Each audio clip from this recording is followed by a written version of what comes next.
Gandang umaga sa lahat. Ngayong umaga ay babasahin po natin ang ikasyam na kabanata ng Kawikaan at magbabahagi ng salita ay si Pastor Joash. Ito ay napakahalagang kabanata.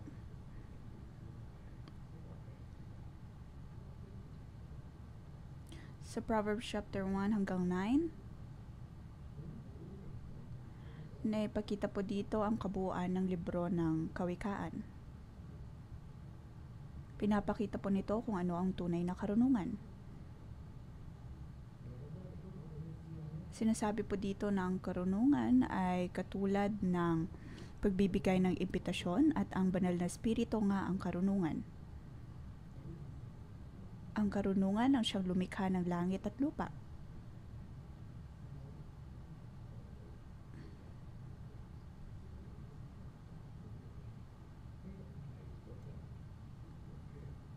Ang karunungan ay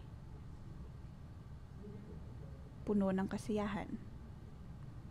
Chapter 1 hanggang 9, iyon po ang kabuuan. Sinasabi po nito na ang karunungan ay tumatawag po sa atin upang tayo bilang mga tao ay makasunod sa Kanya. Ngunit mula chapter 1 hanggang 9, sinasabi po dito na lumayo sa mapang-apid na babae.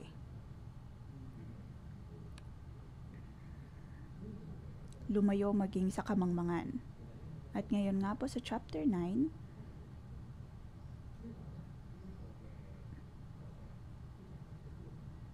naroon po ang buod ng kabanatang ito.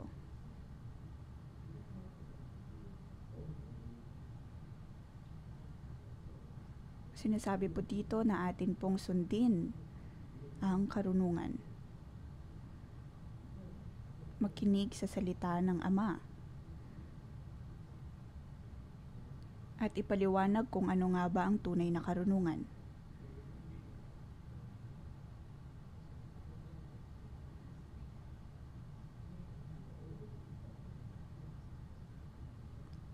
Mga kapatid, atin pong naisin na magkaroon ng karunungan, ngunit paano po natin ito matatanggap? Ano po ang konklusyon ng ating Ama? Yun po ang mababasa natin sa chapter 9. Bibigyan po natin ito ng pamagat. Katakutan ng Diyos.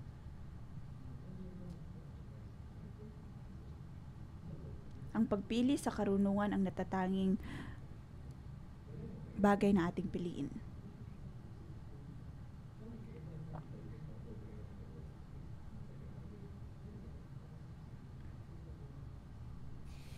Sabi po sa chapter 1 verse 7,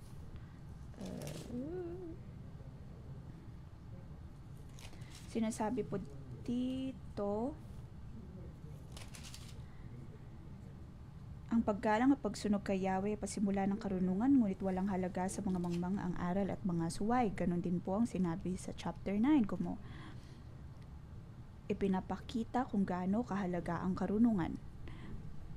Atin pong hahatiin sa tatlong bahagi ang kabanatang ito. Una ay verse 1 to 6, 7 to 12, hanggang 13 at 18.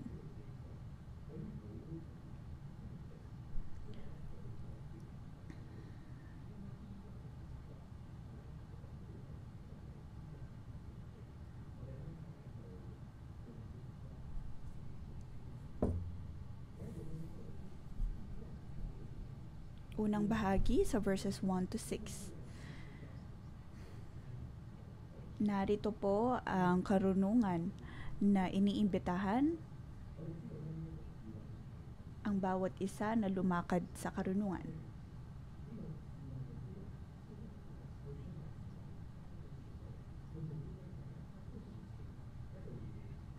Ano po ang ginagawa ng karunungan na ito? Sabi sa verse 1 at 2, gumawa na ng tahanan nitong karunungan na itinayo niya sa 7 patibayan.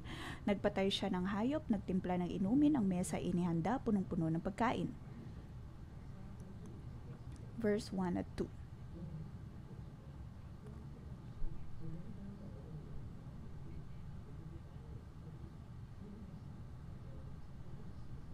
Ito ay hindi po isang maliit lamang na tahanan. Ito ay napakalaki at kumpletong bahay.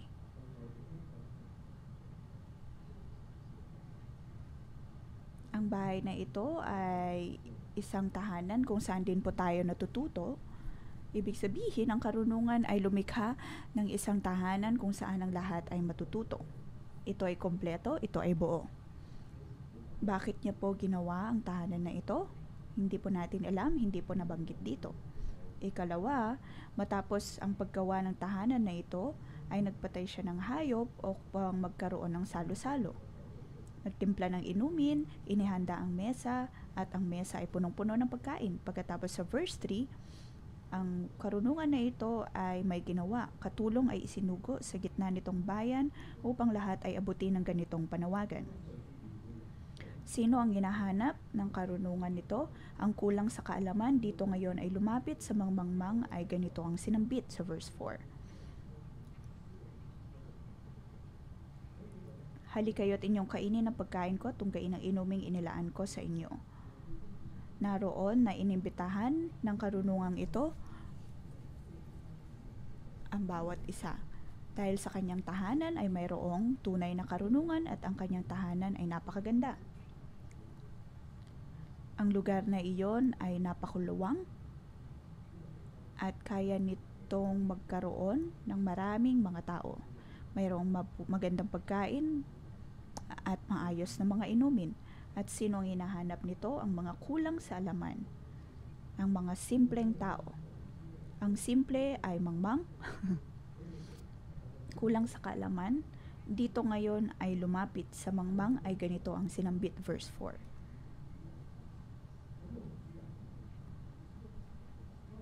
Sinasabi po dito ang pagiging simple at pagiging kulang sa kaalaman.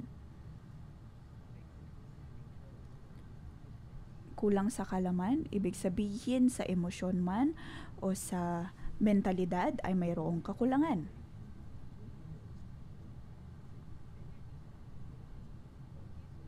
At mayroong kakulangan sa taong ito. May pagkukulang at hindi nasisiyahan.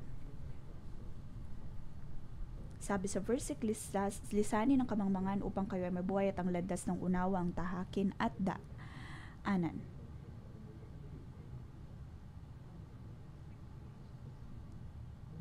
Lahat po tayo ay dumadain sa pagkakataon na nais nating lisanin ang kamangmangan, ngunit binibigyang diin ng kabanatang ito o ng manunulat na ang hinahanap ng babaeng marunong na ito ay ang mga simple.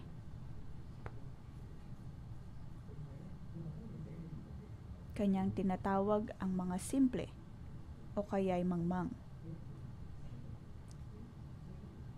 At ito po ang daan ng buhay. Ito ang daan upang magkaroon ng sapat na pangunawa. Sabi sa verse 6, lisanin ang kamangmangan upang kayo ay mabuhay at ang landas ng unawa ang tahakin at daanin.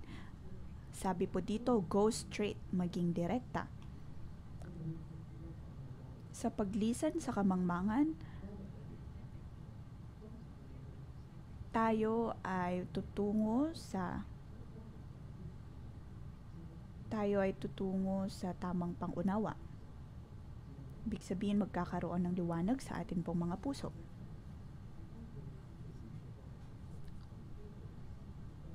Sa pagsunod po natin ng liwanag sa atin pong puso,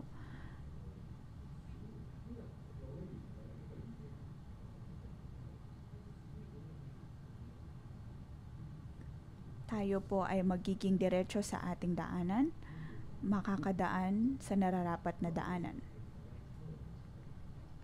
Sa pagbabasa po natin ng kabanatang ito, mayroon po akong pakiramdam. Ako ba ay kabilang sa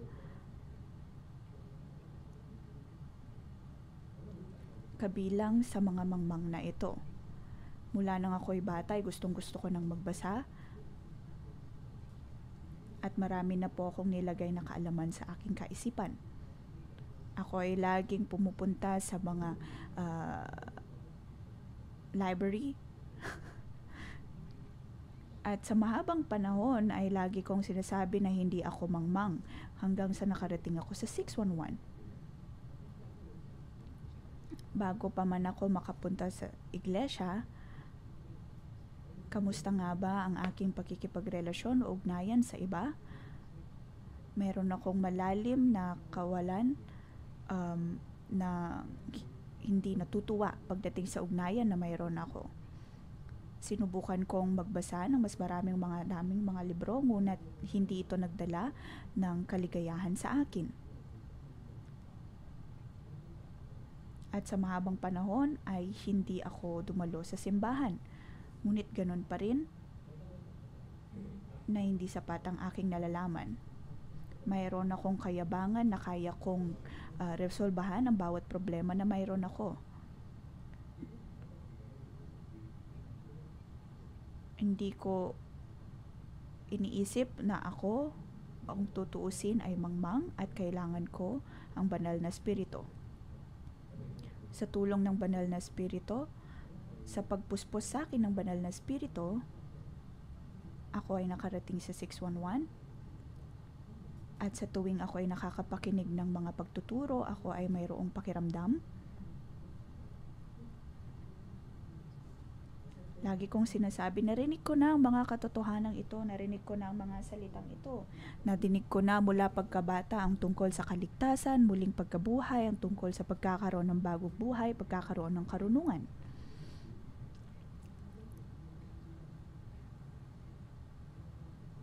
At kung tutusin nung ako ay high school, ay kailangan naming tandaan ang tungkol sa kawikaan, ngunit naroon na pinuspos ako na ng banal na espiritu. At ako ay naantig na hindi ko lubos na naunawaan ang mga katotohanang narito. At doon ko napagtanto na ako nga ay katulad ng mga simple na sinasabi dito, ako ay mangmang. Ako ay nagpapasalamat sa Diyos na ako ay napuspos ng banal na espiritu at nabigyan ng pagkakataon na sumunod ng tama sa Diyos.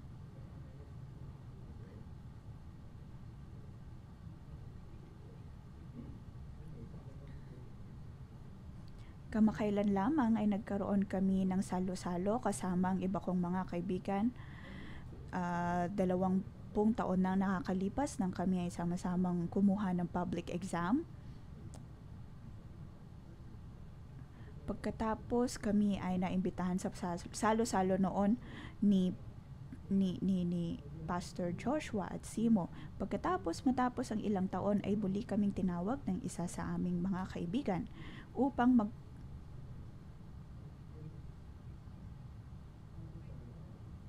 magkaroon ng salo-salo. At matapos ang ilang taon ay tinawag namin muli sila sa isang salo-salo at aming ibinahagi kung gaano kami kababa noong araw. Hindi ako makangiti sa lumang litrato na mayroon ako noon. Lagi akong malungkot at maraming nagbahagi na kami ng bawat isa sa amin ay pumunta sa simbahan dahil sa iba't ibang mga rason. Ngunit matapos ang 20 taon ay narito na kami na patuloy na naglilingkod at sumusunod sa Diyos. At napakalalim ng aming pasasalamat.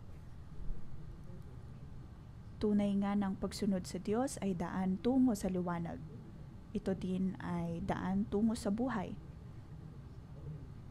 Kung walang pagtawag ng karunungan noong 20 taon nang nakakalipas, ang amin mga buhay ay paniguradong miserable na. At marami sa amin kung tutuusin ay nakaharap ng mga persekusyon. Ngunit kung pinili namin na sundin ang mundo at pinili namin na gawin kung ano ang kalooban ng mundo, paniguradong miserable ng aming buhay. Ngunit pinapakita lamang nito na sa ating pagsunod sa tunay na karunungan, pagsunod sa Diyos, ang atin pong ugnayan sa Diyos ay mapagpapala, ang ating ugnayan sa tao ay mapagpapala.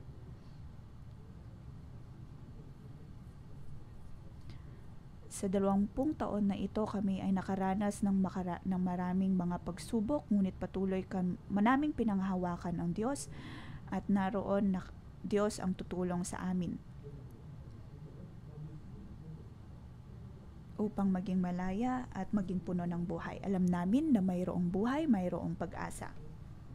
20 taon nang nakakalipas, sinabi ni Pastor Joshua sa amin na kami lamang ay 16 na taong gulang noong mga araw na yon. Ngunit nagpatuloy kami sa pagsunod at pinagpala niya kami at sinabi na kami ay titindig upang mapagpala ang syudad ng Hong Kong. At narito nga na hanggang ngayon kami ay patuloy na sumusunod sa Diyos. At kami ay ginagamit ng Diyos upang maging puno ng buhay. Ngayon ako ay isa ng pastor. Si Crystal ay isa ng simo. Alam namin na ang karunungan na nagmumula sa Diyos ay totoo. At ang pagtawag ng karunungan ay totoo. Ito ay lumikha ng napakalaking tirahan at ito ay punong-puno sa gana sa lahat ng bagay. Ngunit dapat nating tanggapin na tayo ay simple, tayo ay mangmang. At kailangan natin ang karunungan na nagmumula sa Diyos upang tayo ay makasunod sa tunay na kalooban ng Diyos.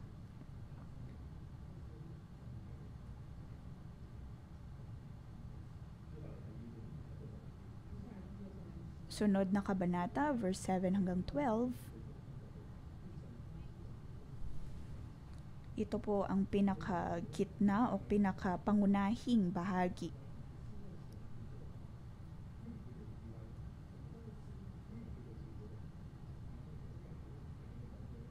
Magkaroon ng banal na takot sa Diyos at huwag maging mayabang. Sa verse 7 at 8, ang pumupuna sa mapangutya ay nag-aani ng pagdusta, ang nagtutuwid sa masaya ay nagkakamit ng alipusta. Punahin mo ang mapangutya at magagalit pa sa iyo, ngunit payuhan mong matalino at iibigin ka nito.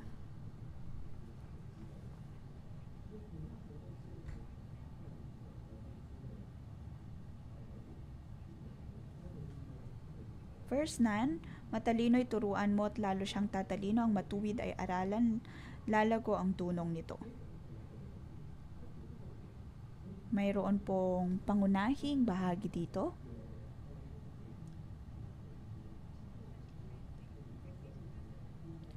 Hindi lamang po ito tungkol sa pagtatama ng tao.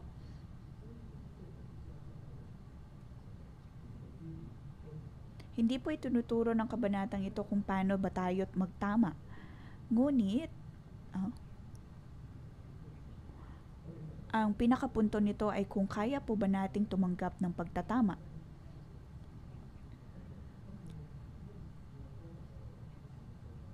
Sa pagbabasa natin ng kawikaan, lagi nating tinatanong ang ating sarili kung tayo po ba ay kayang lumakad ayon sa karunungan.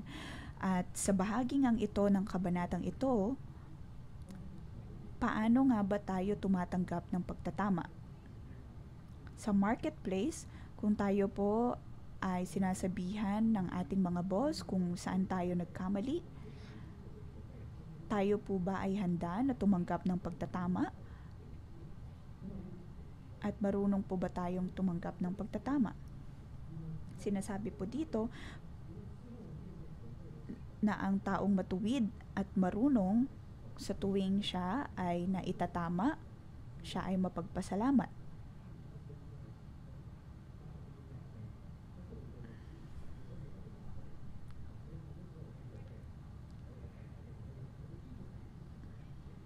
Ngunit bilang tao, madalas kung tayo ay itinatama, lagi tayong nagdadahilan na hindi mo ako naiunawaan. O kaya sasabihin na ako ay iyong nasaktan. O kaya laging sinasabi na mas naalala ko kung paano mo ako sinaktan at paano mo ako tinama. Hindi tayo marunong magpatawad. Madalas ito po ang ating reaksyon. Tulad sa akin ay ganun din po. Sa tuwing ang mga otoridad ay narito na tinutulungan ako at tinatama ako, bago pa man ako tumanggap ng pagtatama, ay sasabihin ko na meron akong sapat na pag-ibig at pagtitiwala.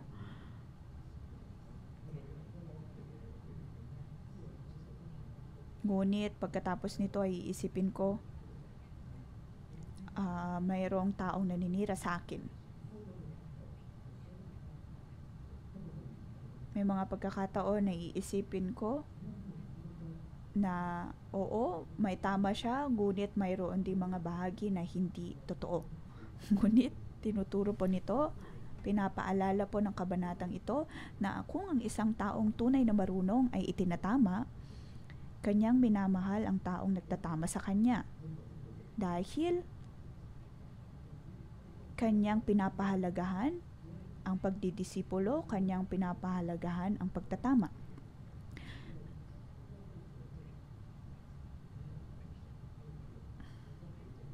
Huwag po nating baliwalain ang mga pagtatamang natatanggap natin, huwag nating babaliwalain ang pagdidisipulo na ginagawa ng ating mga tagapangalaga.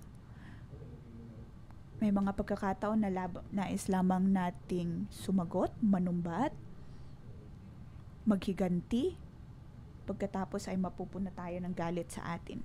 Ngunit dito, pinapaalalahanan po tayo na dapat tayong maging matalino. Ako man din ay ayaw ko nang naitatama, ayaw kong napapaalalahanan dahil madalas ay nagtatrabaho ako ng 100%. Kung kaya kapag ako ay tinatama, magkakaroon ako ng iba-ibang mga reaksyon. Sasabihin ko na ginawa ko na ang lahat, ngunit bakit ganitong tinatama mo pa rin ako? Lalo na pagdating sa aking sa buhay mag-asawa, ginawa ko na ang lahat. Meron akong baluktot na kaisipan, minsan na pag ako'y may hindi pagkakaunawaan sa aking asawa, ako ay titingin sa bintana at aking sasabihin na, tingnan mo ang napakaraming mga kalalakihan sa mundo. At meron bang katulad ko na handang humingi ng tawad? Ngunit muli ako'y napaalalahanan kung paano nga ba ang maging tunay na puno ng buhay. Kung tayo po ay handa na maitama,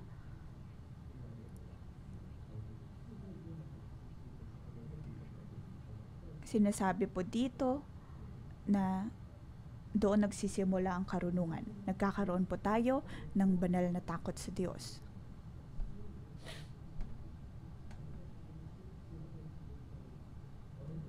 Kung tunay na nais po nating sumunod sa Diyos, na magkaroon dapat tayo ng sapat na kababaang loob upang tumanggap ng mga pagtatama at pagtuturo.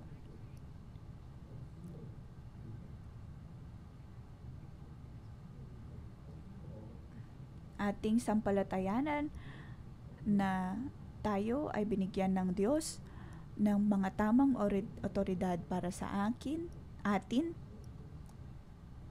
tinayaan ng Diyos na magkaroon din ng mga gusot sa ating buhay, at dahil ang lahat pa rin naman ay nasa kanyang mga kamay.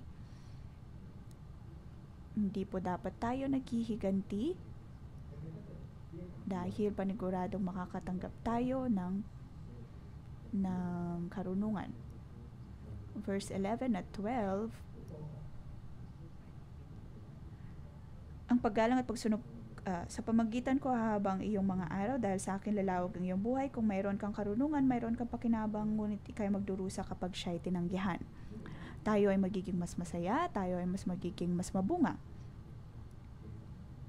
Ibig sabihin, ang daan, ang pagkakaroon ng masayang buhay ay ayon sa kalooban ng Diyos. Hindi po tayo nagiging mangmang.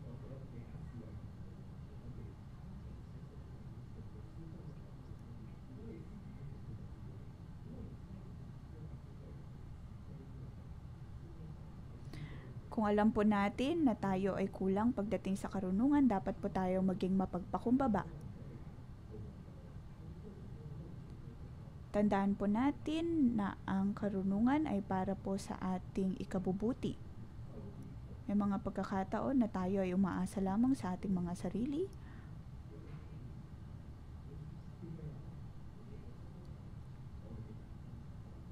Piliin po natin na maging mapagpakumbaba. At Diyos mismo ang tutulong sa atin. Piliin po natin na sumunod sa kalooban ng Diyos.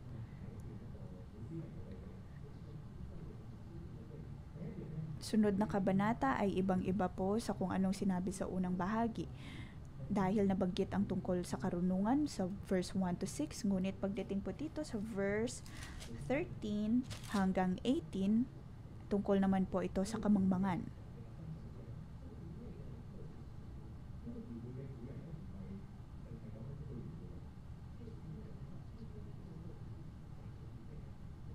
Sinasabi po dito na ang kamangmangan ay iniimbatahan lamang po tayo sa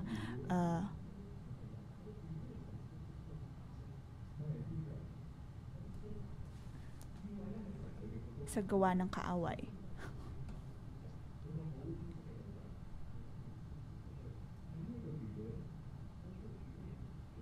Kung tayo po ay mangmang, wala po tayong malalaman dahil nagsasalita lamang ito ng sasalita at gumagawa lamang ng ingay. Hanggang sa punto na magiging napakaingay na po nito.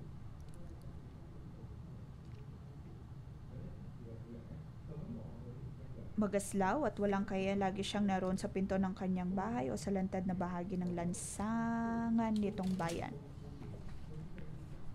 Bawat taong nagdaraan na kanyang masulyapan ay pilit na tatawagin at kanyang aanyayahan. Lapit dito kayong lahat na kulang sa kalaman, kanya namang sinasabi sa mangbangmang. Tubig na ninakaw ay ubod ng tamis, tinapay na nakaw sa masarap na labis.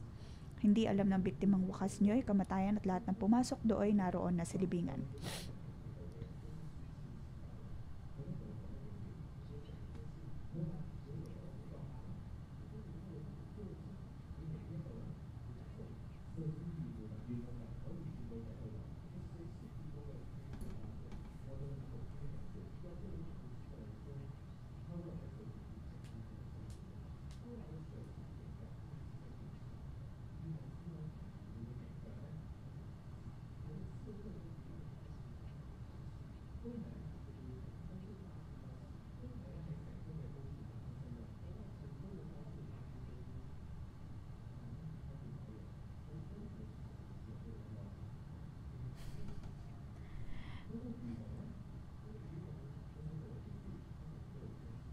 Ang kamangmangan ay mayroon lamang nais na isang bagay. Sinasabi po nito sa mga iba pang mangmang o sa mga simple. Kung tingin mo ikaw ay simple, ikaw ay aking bibigyan ng daan. Pagkatapos sa verse 17, sabihin na tubig na ninakaw ay ubod ng tamis, tinapay na nakaw, masarap na labis. Nais niyang sabihin sa mundo na mayroong paraan palabas sa problema. Ngunit ito ay daan ng kadiliman.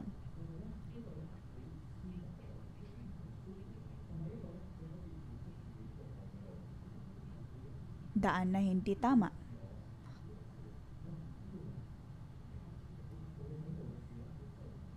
Ito ay paggawa lamang ng kung anong nais, ng hindi nagiging responsable, hindi responsable sa anumang naroon. Paggawa ng hindi tama,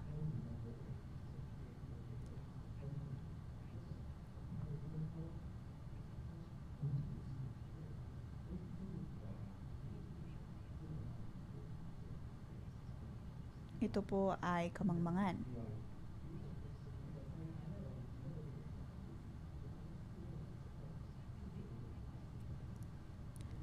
Maaring sa itsura ay magkamukha kung ano ang mangmang at ano ang gawa ng mangmang at gawa ng tunay na marunong. Tulad sa online, marami po tayong makukuhang mga kaalaman kahit pa sa pagkikipag-usap sa AI, nakakausap natin sila at sumasagot din po sa atin. tinutulungan tayo sa investment pa niyan o sa kahit anumang mga pagdidesisyon natin. Ngunit sa higit natin pakikipag-usap sa AI, bandang huli, maaaring sabihin nito na hindi tunay kung ano man ang kanyang mga sinasabi. At sinasabi ng mundo na ito ang paraan, na ito ang paraan o ito ang bagay na makakatulong sa atin. Ngunit tulad po ng sinasabi sa kabanatang ito, bawat araw tayo ay gagawa ng desisyon sa ating pong mga buhay. May mga pagkakataon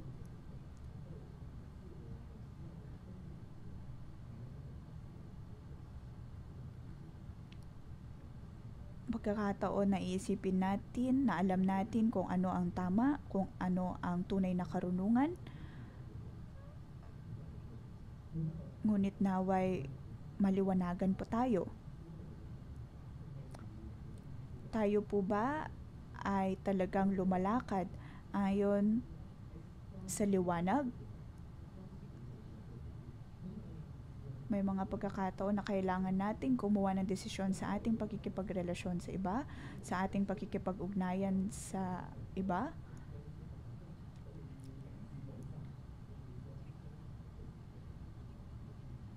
May mga pagkakataon na nilalayo natin ang ating mga sarili sa tuwing tayo ay nakikipag-ugnayan sa iba,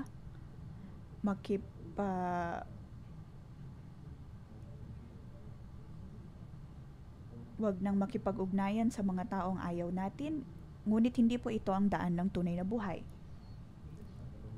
Ayon sa kalooban ng Diyos, dapat piliin po natin lagi na magkaroon ng pag-asa, magkaroon ng pag-ibig sa pakikipag-ugnayan. Ganun din po pagdating sa ating pagpili ng mga trabaho. Piliin po natin kung ano man ang kalooban ng Diyos at magkaroon ng banal na takot sa Kanya.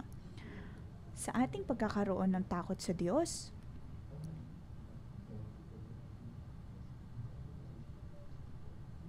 sa atin pong mga pinagtatrabahuan, piliin po natin lagi na magkaroon ng banal na takot sa Diyos. Sa ating higit na paglakad ayon sa kalooban ng Diyos, mas makikita po natin kung ano nga ba ang tunay na buhay.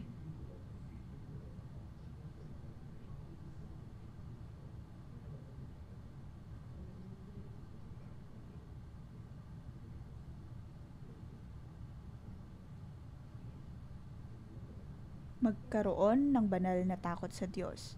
Sa bawat desisyon na atin pong gagawin, tayo po ay magkaroon ng banal na takot sa Diyos.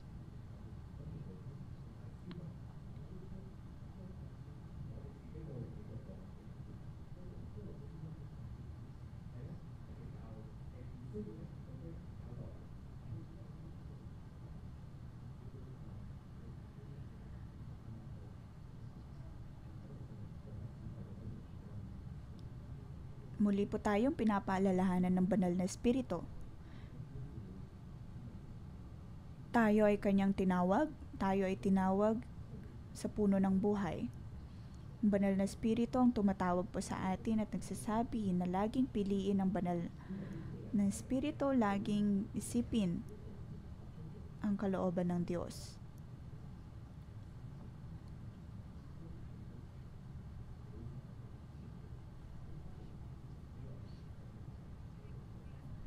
Atin pong sundin ang kalooban ng Diyos at sundin lagi kung ano man ang nais niya. Naway pagkalob ng Diyos sa atin ang tunay na karunungan. Purihin po natin ang Diyos.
Banal na Diyos, Ikaw ay karapat-dapat sa lahat ng papuri at pagsamba. Nais ka naming purihin at nais ka naming palakpakan. Panginoon, pinupuri ka manin. Ikaw ay karapat-dapat sa lahat naming mga papuri. Ngayon, humanap po tayo ng kapareha at tayo ay magpasalamat sa Diyos sa atin pong mga buhay. Paano po tayo lumalakad?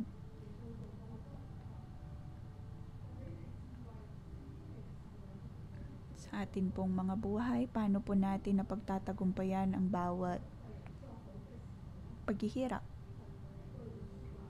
Tulad ko, nang ako ay naging guarantor para sa iba, sinabi sa akin ng Diyos,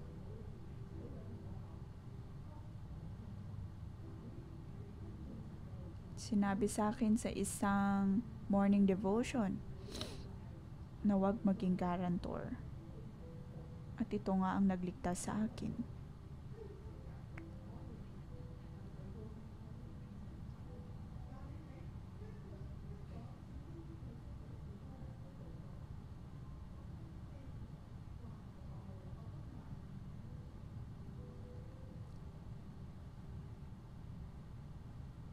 Ngayon ay bahagi po natin kung paano po tayo naligtas dahil sa katotohanan na atin pong nabasa sa Biblia.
Diyos amang nasa langit, kami ay nagpapasalamat sa iyo.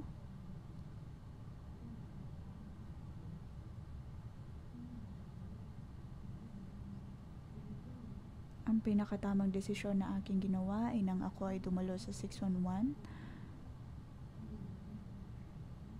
Ako ay umiinom, nanginginom at maraming naging relasyon.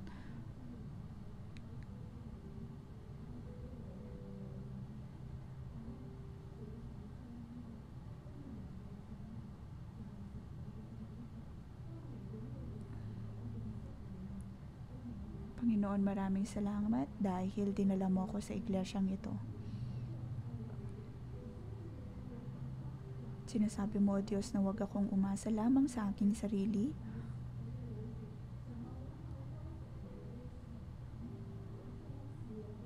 na hindi dapat ako nang naghahanap lamang ng pag-ibig sa tao, sa lalaki. Salamat, O Diyos, sa iyong pagpapagaling sa akin. Panginoon, maraming salamat. Ngayon ay mayroon na akong maayos na pakikipag-ugnayan sa iyo at may maayos na buhay mag-asawa.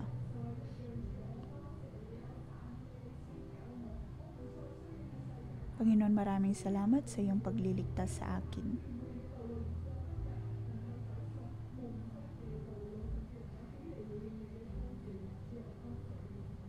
Ngayon, O Diyos, ay sumusunod na ako sa iyo at naglilingkod sa iyo. Panginoon, ako ay nagpapasalamat sa iyo.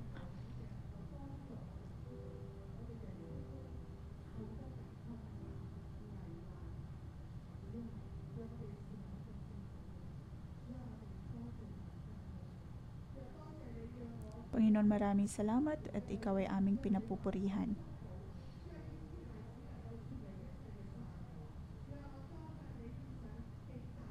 Maraming salamat, O Diyos, dahil niligtas mo ako sa pagiging guarantor at ako nga ay naligtas mula sa pagkakabaon sa utang.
Panginoon, pinupuri ka namin at pinapasalamatan.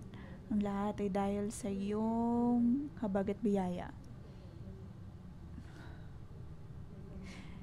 Ang iyong kabutihan ang siyang tumutulong sa amin. Kami ay narito na dumudulog sa iyo. Amin pong nakikita kung paano mo kami pinagpala.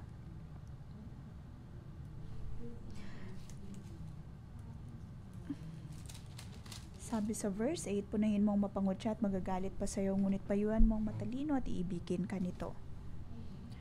Tayo po ay dumulog sa Diyos.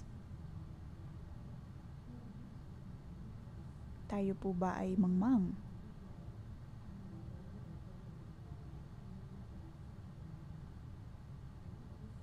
May mga pagkakataon po ba na hindi po tayo maitama?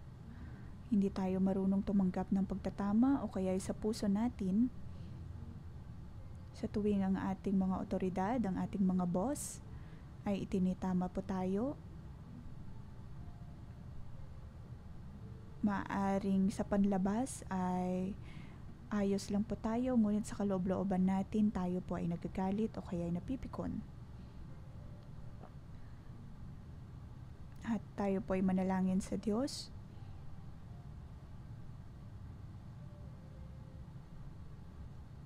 At tumanggap ng pagtatama.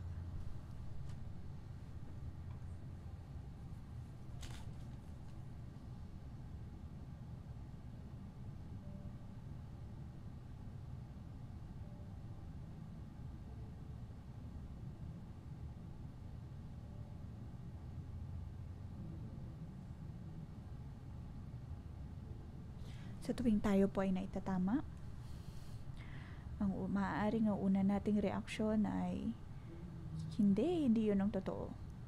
Hindi mo ko nauunawaan. At maaaring may ilang mga kapatid po tayo dito na mabilis po nating depensahan ang ating mga sarili. O kaya may ilang mga kapatiran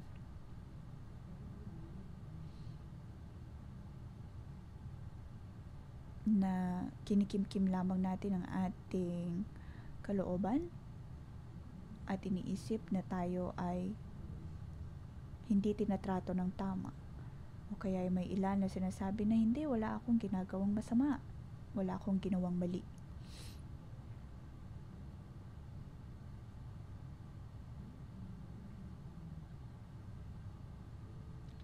Ngunit sa aking pananalangin, nakikita ko ang Diyos na binibisita ang bawat isa po sa atin. At sinasabi po ng Diyos sa atin, aking anak, noon sa tuwing sinasabi mo ang iyong tunay na nararamdaman,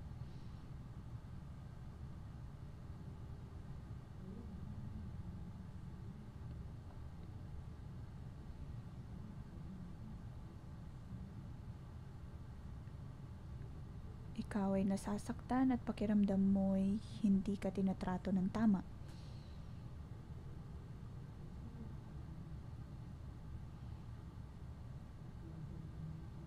Maaaring mayroon kang magandang intensyon ngunit hindi ka naunawaan ng iba.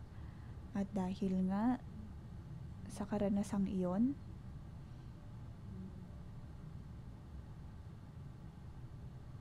kung kaya nang ikaw ay muling nakaharap ng pagtatama, hindi ka na marunong makinig, wala ka nang marinig.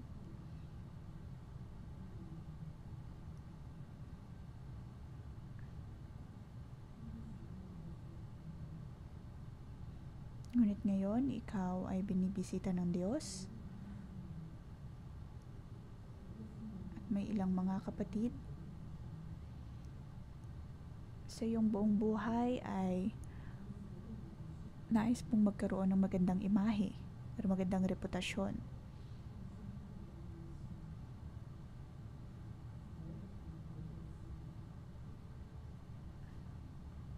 Ayaw mong maging masama sa harap ng iba.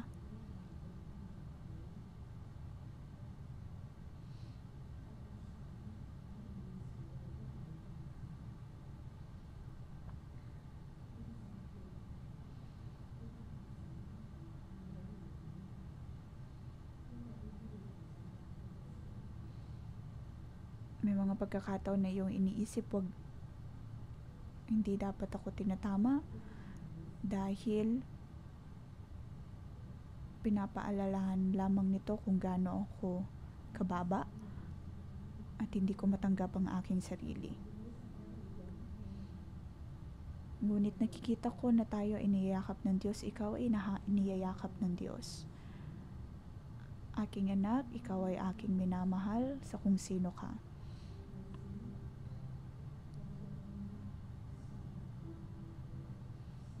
Ikaw ay aking nilikha. At ang aking pagkakalikha sa iyo ay napakaganda.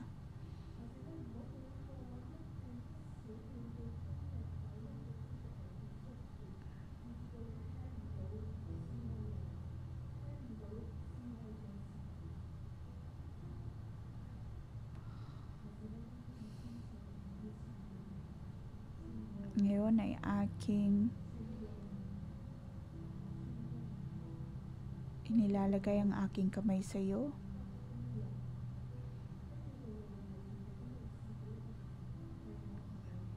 Hindi ka nag-iisa. Huwag kang matakot.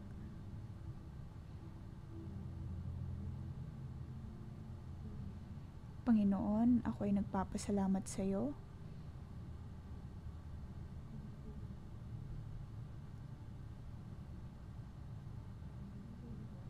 Maraming mga tao, Diyos, ang ayaw tumanggap ng pagtatama dahil ang kanilang buhay ay marupok.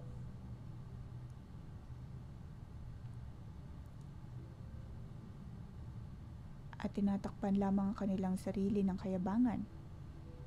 Ngunit sinasabi ng Diyos, nais kitang pagalingin. Mula nang ikaw ay bata pa, maaaring walang nakikinig sa iyo. Napakababa ng iyong tingin sa iyong sarili, pakiramdam mo'y wala kang halaga.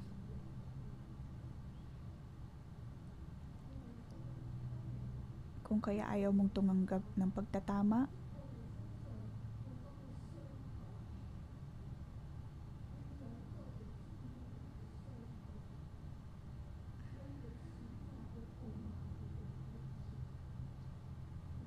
may mga pagkakataon na hindi ka tumatanggap, kaya bilang depensa, lagi mo na lang sinasabi, alam ko ang lahat.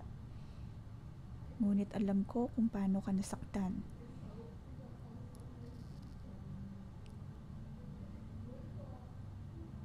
Ikaw ay nais na tanggapin muli ng Diyos.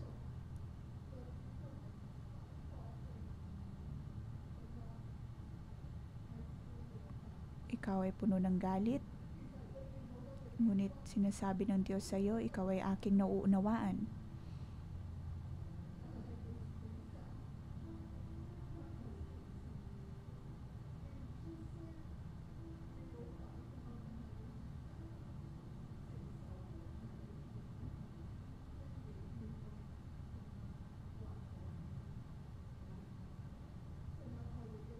Sinasabi ng Diyos, ikaw ay aking nakikita.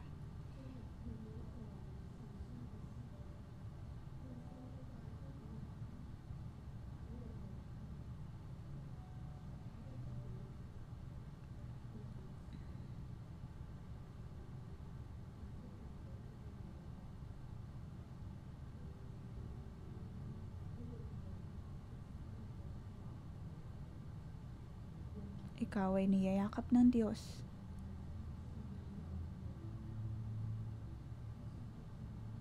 Huwag kang matakot, aking anak.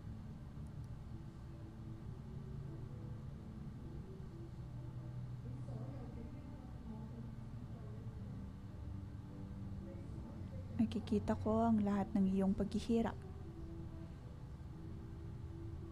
Ang iyong pagpapagal ay mayroon ding bunga.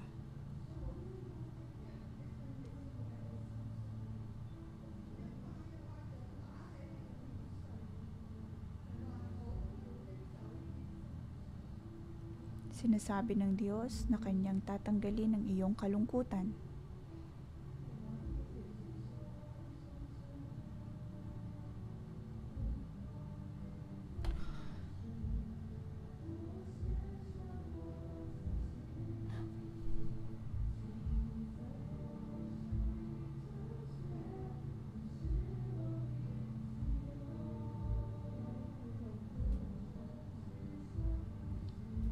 Panginoon, muli mo kaming buhayin.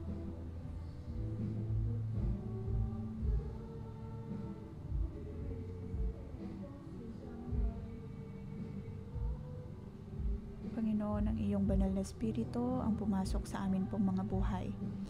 Muli mong buhayin ang amin pong mga buhay.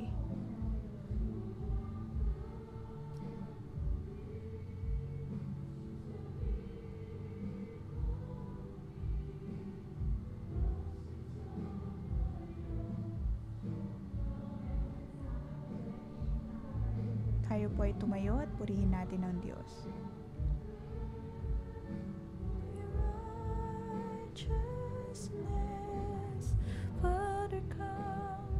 Sa atin pong pagpupuri sa Diyos, Diyos ang patuloy na magpapabago sa atin.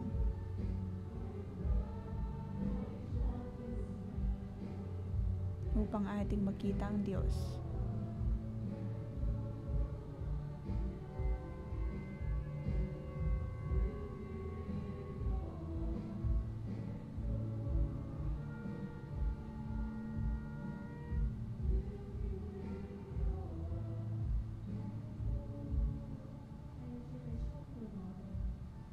Panginoon, punuin mo kami.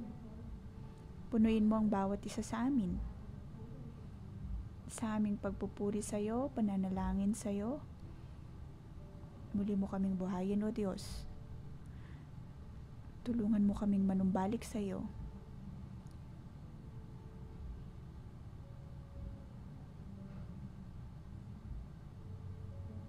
Buksan mo ang aming mga mata upang ikaw ay aming makita.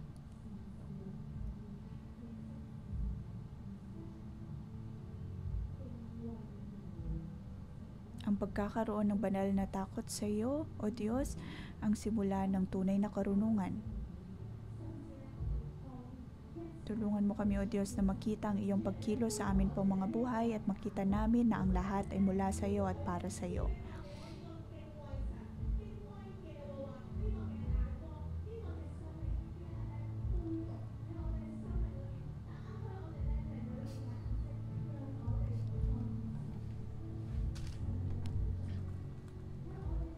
Panginoon, ikaw ay narito, ikaw ay nasa aming kalagitnaan, sa aming kalungkutan, sa aming mga kahirapan, ikaw ay narito.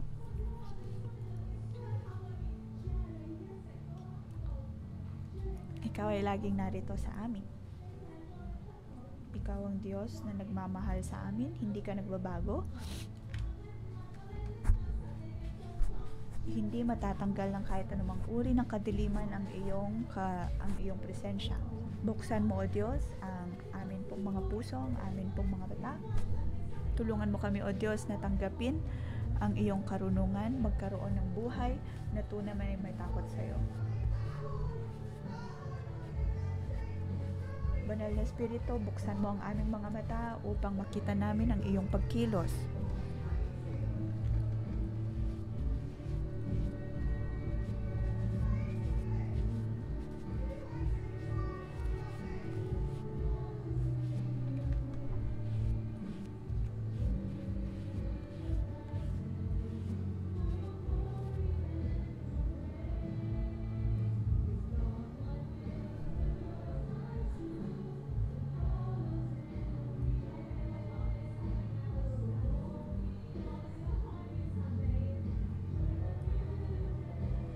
Panginoon, tulungan mo kami na makita ka.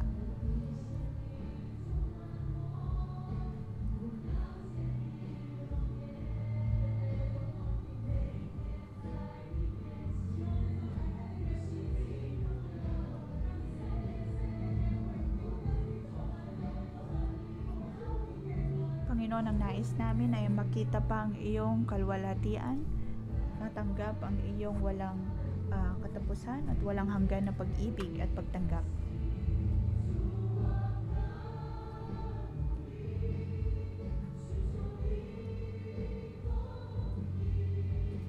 Jesus, come and fill me once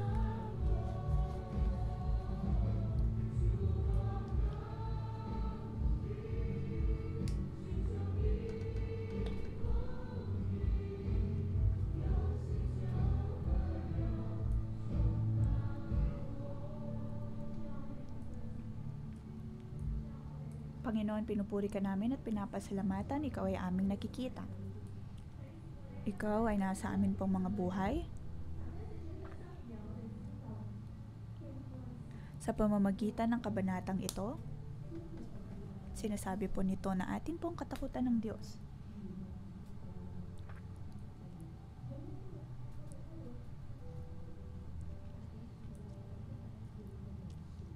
Mga kapatid, ngayon dapat po tayong gumawa ng tamang pagpili.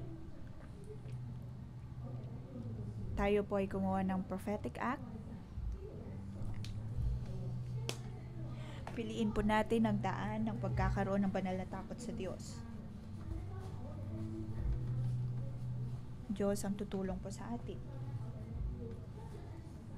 Kung pipiliin po natin na umasa sa Diyos, siya ang magiging responsable sa ating pong mga buhay. Ngunit kung pipiliin po natin ang ating mga sarili,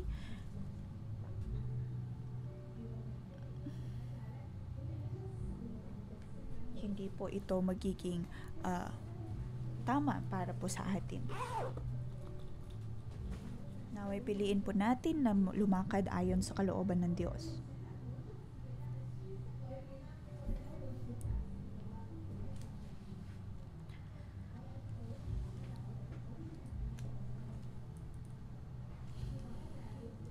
Atin pong ibaba ang ating mga cellphone.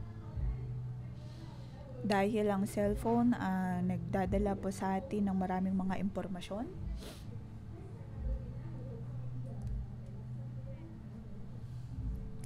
At tayo ay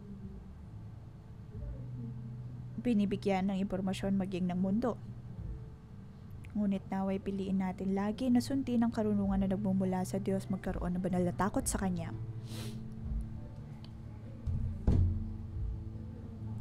Sa ating kanang bahagi, pumunta po tayo sa harap ng cross.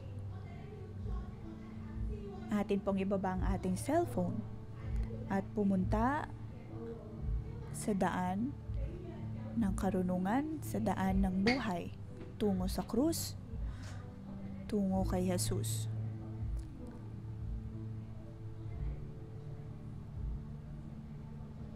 Sa ating pagpunta sa harap, atin pong ilagay ang ating kamay sa ating mga puso at ipanalangin ang ating mga sarili, sabihin sa Diyos, Panginoon, handa ako na piliin ka.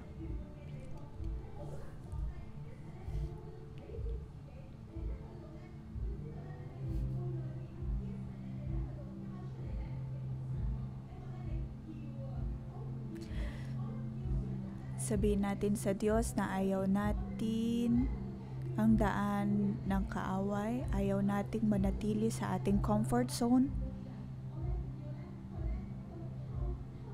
Ayaw natin napakinggan kung ano man ang sinasabi ng kamangmangan.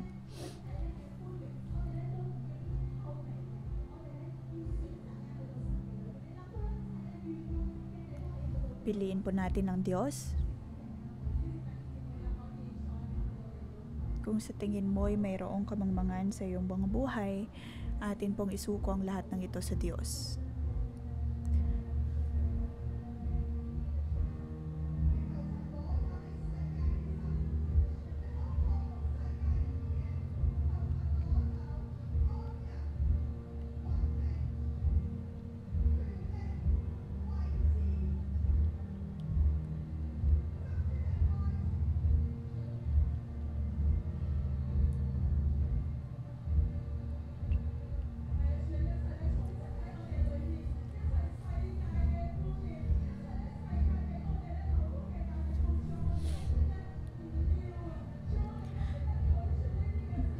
Panginoon, amin pong tinatangkihan ang bawat kalakaran ng mundo, bawat kalakaran ng kamangmangan. Panginoon, tanggalin mo ang lahat ng ito.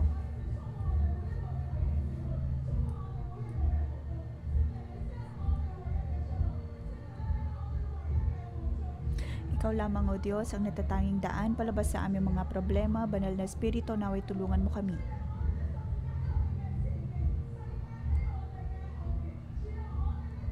Ang iyong cross, Panginoon, ay nasa aming harapan at ang mundo ay amin na pong iiwan sa aming likuran.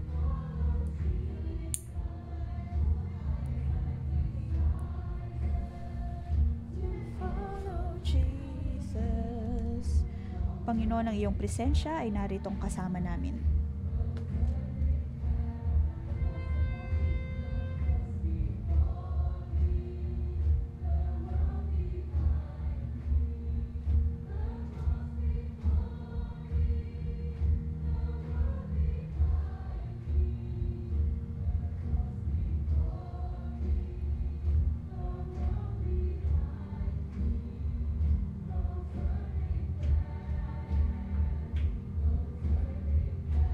Panginoon, sa iyo, kami ay nasa iyo.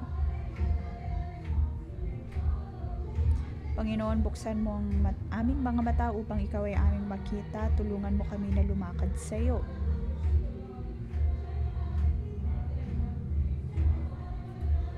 Tulungan mo kami, O Diyos, na sumunod sa iyo.